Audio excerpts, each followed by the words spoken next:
Welcome, my darlings, to my humble chateau. Please make yourself very comfortable. Relax your mind and release your imagination to me. I will bring you a story to entrance and entertain. Perhaps a frightening one. Perhaps a steampunk. Perhaps a bit of mythology. Anyway, sit back, enjoy, and subscribe to me.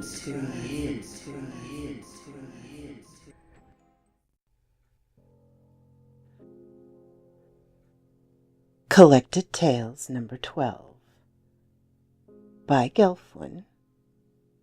Awakening. The deputy came out to meet us as soon as we entered the field. It worried me that he was armed, but I was at this point just moving on sheer stubbornness. He lifted Emily off her feet, and she tried for a moment to protest, but then simply went limp. She had pushed far and fast with little reserve. I had a dozen questions of how, where, who, and why, and all I could vocalize was, "There's an opposite of the hill. It is...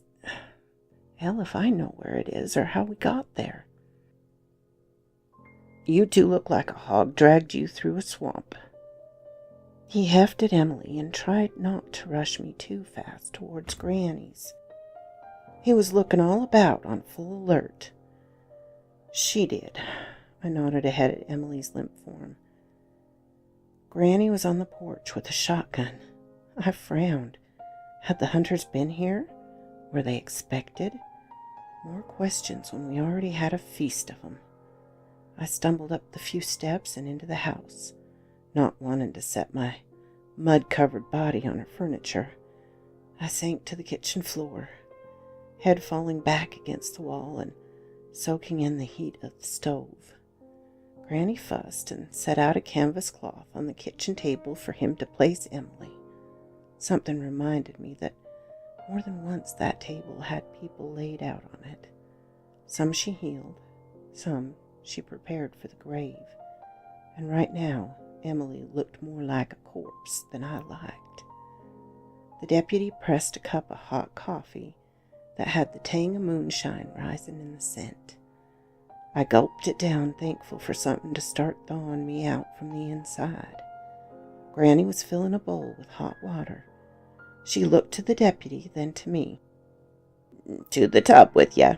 Clean up, get warm. Don't fall asleep. Both of you out of here so I can tend the child." The deputy half dragged me to the bathroom, standing outside the open door to give me some privacy, but all the while talking, making sure I was awake.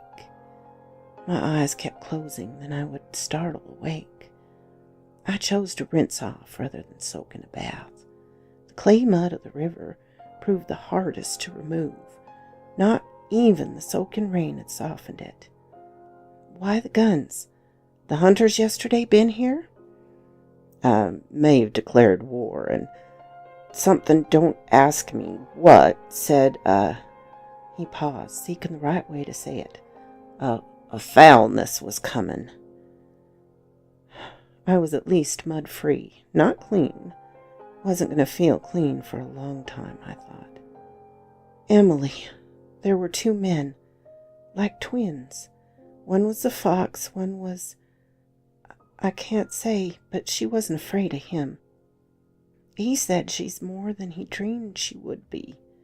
"What the hell does that mean?" The deputy had handed me some spare clothing from his truck. It didn't fit well, but didn't stink at least. Can't say as I could make sense. Was that my voice slurring so bad? "Keep her safe till he comes." The floor suddenly seemed like a perfectly comfortable bed. I dreamed. I knew I dreamed because I sure had never been any place like this. There was a damned ocean out there. I knew it was an ocean, yet I'd never seen one. The largest lake I'd ever seen was a placid pond compared to the angry blue-gray water and frothing waves I gazed at. A wide, rock-strewn beach that the cold water attacked relentlessly. There was a scent of salt and snow to the air. I turned my back on the ocean and looked up at a sloping valley between two huge hills. An ancient thick forest, tangled in a vibrant green, covered the top of the hills and the valley.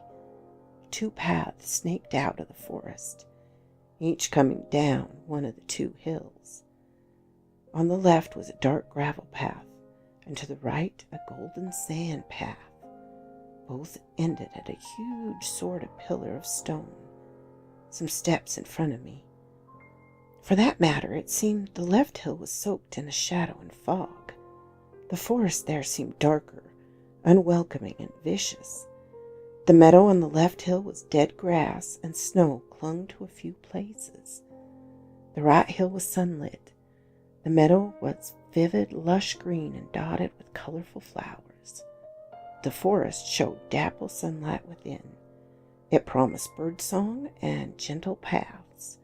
A few flowering trees broke up the leaves. Between, in the deepest part of the valley, were dark cedars, glossy holly trees, and slender pines. Movement caught my eye. Two figures moved down the paths at one. Both were young women in long gowns. On the left was a woman in a deep red, heavy wool gown, sleeveless, over a black long-sleeve shirt. The gown was simple-looking from throat to toe, slender and figure-hugging. The figure was tall and willowy. Pale blonde hair, the color of sun-bleached straw, fell straight down her back. She carried something, but I really couldn't see any details.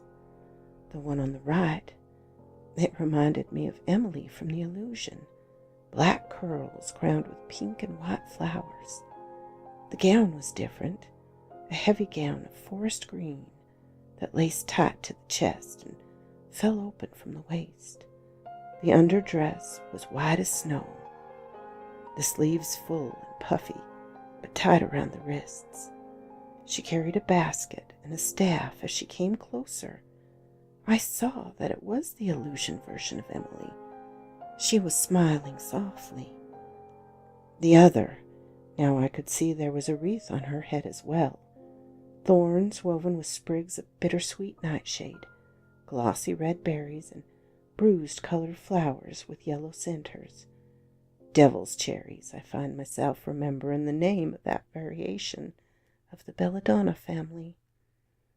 A gray sword was in her right hand, the metal dull-looking except for the edge of the blade that glinted with a razor polish. She looked familiar, but I couldn't place it. The golden eyes she shared with Emily were out of place. She looked angry, and I found myself unable to move as she raised the sword towards me. The sound of it striking the staff caused me to wake up with a yell. Granny was next to me, handing me a glass of water. We were in the living room. Emily was curled up in a recliner, sleeping. The deputy had gone into work. I'd been asleep since morning. Emily had also slept most of the day, I learned as Granny moved about the kitchen.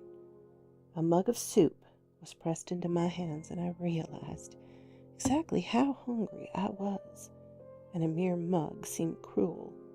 I needed to take it easy at first. It took a lot of willpower not to bolt it down. Granny, where did the tradition of refusing food 3 times before taking it come from?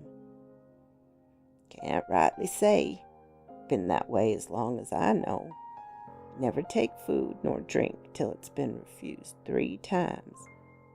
Worried you're going to offend me with hunger? No, something weird I saw.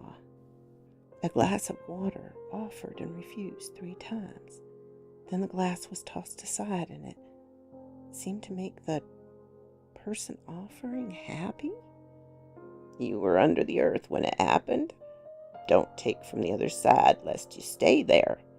3 times you have to refuse before they can satisfy some ritual demand. The girl is more settled. Only one considering that deputy is wearing himself to a shadow with worry. You were sleepwalking when you arrived. Want to explain the river mud and flowers that ain't never grown in this area? We walked into an ambush. Emily was shown something by the murdered children. A way that took us to that cursed grave field. Crossed the river at a low spot. Was midsummer then, or there. Drought hard on the land and hotter than a preacher at last revival of summer. We followed a hard damn path to a place that, well, you chop Broken Hill off flat and flip it over, you could plug up the place we went perfectly. That thing at Broken Hill is a mimic. Emily sees through it. Me, I saw the same man twice, but she didn't. Granny nodded. Know who he be? I know the moment he saw Emily he was insane with delight. Said to watch over her. Been waiting for her. Was promised to him by someone named Danu. Granny dropped the knitting she had been doing and looked at me with hard, surprised eyes. Then she looked at Emily with narrowing eyes. Well, now that be something. Her eyes went up to the front window. Deputy be back. Indeed, there was a cloud of dust above the gravel road leading up to the house, as if he'd been home since he heard. Nope, that man ain't strong enough to look at his wife with the truth in his mind yet. She unlocked the door. First time I'd ever seen that door locked, I realized, and let him in. He removed his hat and looked at us with a grim expression. Evening. I got a bit of bad news. He glanced at Emily, who had not moved once since I awoke. The Henleys died this morning. He had a heart attack again, but didn't get help in time. That selfish fool of a woman slit her wrists after they were hauling him off. Granny had a hard, thin set to her mouth. The girl? Staying with a neighbor while they clean the trailer up. Don't think she'll return to it. That man went and died in her bed. Add that her mama went and killed herself while the child was making coffee for the officers still there. She just turned 18 this summer, so won't have to endure any of his family. Devil take those two. The girl's probably better off. Sell that land and go to college somewhere far away. I remembered Granny's statement. But a heart attack? Another one? And suicide couldn't be blamed on the girl. She was older than I'd thought. The dream girl. It was Cassie's face and pale blonde hair. But Cassie had greenish-brown eyes. Besides, why would Cassie attack me? A sigh, and Emily opened those honey gold eyes to regard us with a faint frown. Cassie regarded the gathered group with utter distaste. Half were her mother's kin, the other half the man's kin. Most were trying to figure out how to get her to sign over the land and the trailer to them. She was too young to take care of herself. She wouldn't be going back to the trailer anyway, so she didn't need it. She had no illusions. The promise to take care of her if she handed off the land was as false as her grief. Wasn't like any of them were grieving either, so she didn't feel bad about the thoughts that were going through her head about how a few more pots of foxglove-laden coffee would bring peace, but would also bring suspicion. Instead, she withdrew, stating she felt exhausted and wanted some time alone. Half the assembled adults secretly hoped she would follow her mother's actions. She slipped out the back door and headed across the pasture to a half-forgotten barn, buried in blackberry brambles and sumac trees. The path in was small, and she felt thorns tear at her. The barn had 4 small, dirty stalls and a tiny loft that she now climbed into. Owls had nested here over the summer, meaning few varmints dared to be there. Using a tuft of grass as she grabbed, she was able to sweep some of the dust away and find a good place to sit. A few more weeks was all she had to endure. A few more weeks and she would be free from here, from these people, from the noisome rules and beliefs. Just a few more weeks. The sky was starting to fade to darkness. She wondered if the stranger would find this hideaway as easy as he had found her others. She chuckled at the thought of him having to wiggle through those thorns in that fancy coat and vest he liked. Moonrise would tell, she thought. Emily had dreamed as well, strange and wonderful dreams. She had awoken a few times to eat before returning to a place of light and music, where water sang and stars giggled, where the shadows murmured and bowed as she walked past, where he took her hand with an expression of wonder that left no doubt in her mind that she was loved. She wanted to stay there forever. Then, the last time she had slept, she was a child again. Her mother had not yet met her husband. Her mother gazed at her with all the love that a woman could have. "You are a very special little girl, Emmeline Ryanek. Never forget that. One day you will know all the wonder that was lost when the sparrow fell." Emily had not heard her full name in ages, not since the man had declared it too strange for a girl, and refused to call her anything but Emily. She loved hearing her mother's voice and seeing her so happy again. She had forgotten what it felt like to have long hair. She had forgotten her mother's laugh. She had forgotten so many things. The man had smothered all these memories with his rules and demands. This time, as she opened her eyes, she found everyone was in the room and talking softly. Then she noticed something else. The raw, vivid ghosts that had hung around them were faded to a point she could almost ignore them. She saw flickers of things moving about as well. A tiny face peered up at her from under Granny's chair, half hidden by her skirt. A tiny hand was holding onto a picture frame. She looked at her own hands, and something else occurred to her. She no longer dreamed of death, not since her mother's death. Maybe it was because she had altered. Maybe it was because the truth she needed to know was finally before her. "Emily?" She realized they were speaking to her. She looked up at them. "Yes?" "When's your birthday, Emily?" "December 21st. Almost a Christmas babe." "Ye be a solstice babe instead." Granny eyed her with a sour smile of uncertainty. Emily stood on stiff legs and stretched, looking out the window. Twilight was just starting to tint the sky with colors. She went first to the kitchen for a glass of water, enjoying the bone-shattering cold of the water straight from the heart of the earth. No wine would be so sweet as clean water and clear after the thirst she had endured. Even now she was still thirsty, she found, but cold and fresh as the water was, she craved that offered by another.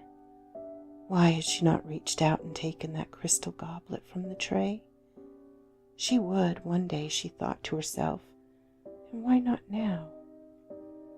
A little face peered into the kitchen window, a wizened old man, no taller than a cat, with a red cap. He was mangling his dirt-stained and calloused hands. He seemed so worried she tilted her head and studied him. A glance towards the living room showed her those three were busy with their discussion of the previous day's misadventure. She slipped out quietly and went to the side of the house, but at first she didn't see the creature. Then, behind the remains of a frost-killed flower bush, he stood. She knelt down and spoke quietly. "It'll be okay." She didn't know why she said that, but she also knew she was speaking a truth by the way it sang from her. The creature stepped towards her timidly. A shy wonder transformed the homely face. "Be ye she we be waiting for?" Emily nodded. No, I am she. I'm going to fight for you soon." The little cap was twisted to a point she didn't think it would regain its form again. But the big brown eyes gleamed with tears, and the mouth trembled. It knelt and touched a dead leaf from the earth. Heart-shaped leaves unfurled, and a violet bloomed in the autumn-chilled soil. It started to pluck the single royal purple flower, and she shook her head and dug her fingers into the ground, cupping the small plant whole in her hand. Her breath warmed up the soil, and she looked about for something it could be planted in. Movement at her side, and a teacup and saucer appeared. The cup was cracked, but that was fine for her purpose. The roots would not be drowned, and the saucer would catch the runoff. She and the little creature gently planted the violet in its new home. Come spring, we will replant it where it will flourish. Till then, will you help me keep it alive and happy?" The little man nodded vigorously. She picked up the cap from the ground where he had let it fall in his haste to help her. It was so small, but she saw it as it was, and also as it should be. Something pecked at the back of her mind, a wisdom forgotten for ages, a memory waiting to bloom as a flower after the winter snow. And she felt her fingers grow hot. The little cap grew bright red as a holly berry, and took back the shape it had when it was new. She bent low to brush the softest kiss on the furrowed brow, then replaced the renewed cap on his head. He reached a hand up to touch it while blushing and shifting in embarrassed delight. "Thank your friends for the teacup. It was perfect." She looked up and realized now they were not hiding. They were staring at her with a strange mixture of fear, hope, wonder, shock, and love. So many, so different. Some were also holding red caps in their hands. Some were leaf-garbed, shades of autumn. Some looked like dolls, pale as moonlight and thin. As she looked at them, the nagging memory returned, and she smiled. "I know he is cheated, but I'm going to fight him with honesty. I can do nothing else and stay worthy of you." One by one, she remembered, from ages past into dust, the names of those who evermore crowded forward, seeking to witness the miracle as she knelt there on the cool earth with a violet plant blooming in a teacup. And her soul was soothed. This was the truth of herself. She was theirs. She always had been. And she had a battle to fight for them. One that would kill her if she failed.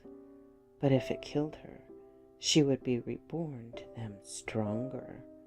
And the enemy would have to start over again. But how much misery had already come from waiting. She looked at the despair and hope reflected in the eyes of these strange, forgotten ones of old, and knew she had to be strong enough. She was going to be the one that was promised. She was not alone. She had to trust her sword and her shield. But how much misery had come already from the waiting? She looked at the despair and hope reflected in the eyes of these strange, forgotten ones of old, and knew she had to be strong enough. She was going to be the one that was promised. She was not alone. She had to trust her sword and her shield. She smiled and stood, then curtsied as gracefully as she could, and returned to the house. Granny Tansy had noticed Emily leaving, but stopped us from going after her. girl's safe here. That white beastie ain't going to be far from her, be it seen or not." She sat back and rocked slowly, the knitting needles clicking lightly in her hands. I paced, wanting to keep Emily in my sights. What does their birth dates have to do with personality? "Be a myth tale, I heard. Twin sons born to the last of them who dwell beneath the hills. Being the last, they were to have no brides. But a goddess promised them would come a time when they would meet their brides and know them on sight. Or that bride would bring a gift back to the world. Now, them twins were jealous always of one another, and each swore he'd have his bride first, and with her the gift." The goddess shook her head. "Ye shall neither win. 'Tis the girls that shall have within them the magic I promise. One shall rue the other, as day follows night, night follows day. Twain, you two shall be, till one rules." So they went out and hid in the world, and waited, till the brides be born, and the stronger takes the crown over all four. Granny ceased her rocking. "Summer Queen sounds fine and dandy. Winter Queen sounds like something to fear. Summer solstice, the day holds sway, yet also the dark starts rising. Winter solstice, the night holds sway, yet the light defeats the dark on that morn. Two more opposite natures one cannot pick. Cassie be a summer babe, Emily be a winter one. Ain't likely to have just happened. Don't like that I did not see it for myself. Thought the girl was a Henley through and through, but she be another of the Sin-Eater's daughters. Like as not, that man knew he was raising his wife's bastard, and be part of the reason why he was so hard to her. Summer Queen, Winter Queen, what are you talking about, Granny?" Gotta do that one again. "Summer Queen, Winter Queen, what are you talking about, Granny?" the deputy demanded irritably. "Means we're in the middle of an ancient family feud. One which can be mighty bad if the wrong one wins. Fox, he always be longing for his sweet summer girl, but Cassie be a poison soul. Be telling you her ma may have done the cutting, but be Cassie who done the killing. Be it the same with that man." Girl was uncommon interested to realize plant was medicine. "Be many a plant which makes a weak heart bad." Granny almost tossed the knitting aside. "Emily be Winterborn, the one who lives in the darkness but holds truth. Be why Fox told me to take her and keep her sleeping. Damn me for a fool." I stopped suddenly as Emily came quietly into the room. In her hand was a teacup with a plant in it. She walked over and handed it to Granny, settling on her knees before the rocking chair. "He tricks people, and he cheats. It's just what he does. But the battle hasn't happened yet, and I'm awake now." Granny's eyes were huge as she ran a shaking finger over one of the dark green leaves. "Violets are for healing and cleansing. Rowan is my shield, and Garrick my oaken sword. Shall I have a hazel staff to lean upon and gain wisdom from?" Granny coughed and almost dropped the fragile teacup. "Howbeit ye know my birth name." Emily smiled and caught the violet. "My gift is truth. I see what should be as well as what is." So quoth this raven. Oh, my darlings, isn't this just lovely? I know there's so much symbolism woven in Gelfwyn's tales. It's just amazing. So go visit her stories on Quill and Sword. I'll leave the link below. And tell her how much you like it. And if you leave a comment here, I'll try and answer you. She often checks in, so if you want to leave a comment for her, she could probably answer it too. Please like this video, and if you haven't subscribed, please do so. And ring the little bell so you know when to come up and see me. And I will see you next time, my darlings. Bye-bye.